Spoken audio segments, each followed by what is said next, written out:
Guys, nandito ako sa Manila Bay. Ang ganda na ng Manila Bay, oh. Iba na ng pinagbago, oh. Laki ng pinagbago. Ang linis na talaga ng Manila Bay. Tingnan mo yung buhangin, oh. Oh my God! Linis, oh. Wow!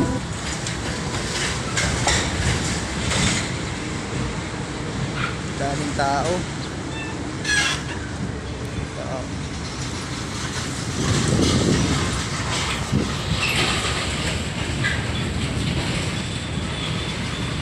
Ito na yung Manila Bay ngayon, malinis na.